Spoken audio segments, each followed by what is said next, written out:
Welcome to Second Take, the show that focuses on the issues behind the news. With bank debt no longer available for mining projects owing to the credit crunch, large mining companies with credit ratings have been using the bond market to raise funds.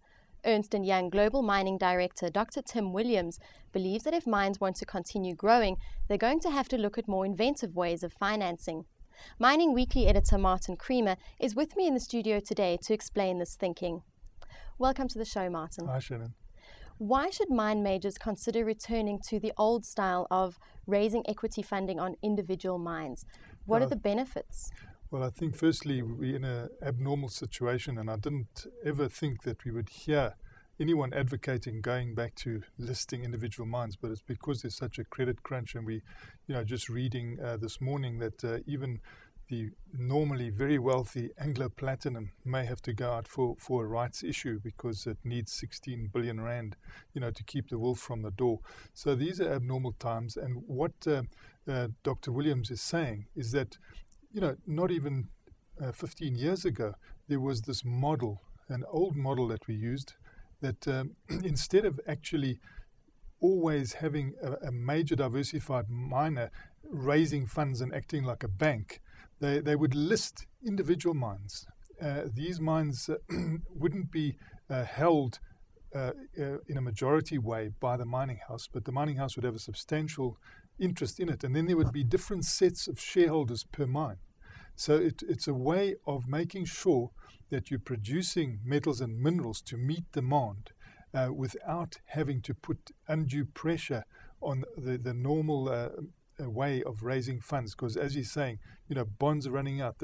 You need to look at an innovative way of actually getting money. Why did they move away from this form of financing in the first place? Yeah, the argument was that it presented a finite horizon. So, a mine is lease bound and it's got a particular life. And the danger, they said, was that you would have investors saddled with an old lady, that was in a period of decline after being depleted. So the new idea was that instead of having mines listed, you had mining companies listed, into which you put mini mines to give the investor an infinite horizon rather than a finite horizon. But Dr. Williams argues that, a lot of the mantras of the diversified mining companies that they only go for top-tier mines anyway. They only go for the big mines. So why not list those top-tier assets, have a lot of opportunity for investors who often want to be directly invested in a certain metal or mineral, and then, you can exit at certain points if it no longer fits your profile. And Martin, what is the main challenge facing mining projects that can't get any finance? Well, you see, it's a challenge for all of us because you have the Chinese still continuing to buy. I mean, the Chinese have been voraciously buying copper, for instance. The copper price has gone up 76% since the beginning of the year. And the Chinese are saying, we're going to stockpile this because we're scared that in the future there's going to be high prices. So they are making hay while the sun shines because they know they're going to use that metal and mineral. So it's almost like a big exchange-traded fund that they're setting up on a stockpile for themselves because of their confidence that they're going to be needing that because they're going ahead with their industrial program. So if they are going to be needing it, why aren't the mines supplying it? Why are they cutting back on their exploration? Why are they cutting back on their new projects? Because they haven't got funds. So now they've got to look at innovative ways and perhaps go back to that old mining house model where you raised your cash through equity by listing individual mines. And it creates a lot of opportunity for investors. And then, of course, there's the question of inflation. Yeah, well, inflation is on the horizon, people think, because of the very low interest rates that are still in place in US and the UK. And although, we've got very astute central bankers who will make sure that inflation doesn't arise at this point, there are many who feel that they won't be able to keep inflation away.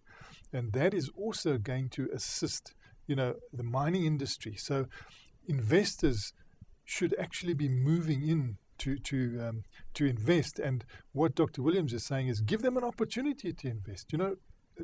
Break the the mold of simply always raising funds for these big diversified mining companies that have really become big banks. And they've been raising abnormal amounts of debt. I mean, staggering amounts of debt. And we never used to have that pattern in the past. The old pattern was a mining house would do all the early risk, all the exploration. They would then list a mine on its own. And it would have a set of investors that came in and provided cash in the form of equity for that mine to go ahead. And, we never raised money by way of debt and bonds. This is a new trend. He's saying in order to make sure that we've got that supply coming through, let's go to the old model for the new need. Thank you so much for your input, Martin. It's a great pleasure. That's the show for today. Join us again next time as we take an in-depth look at the mining world's premier projects, industries, and business personalities.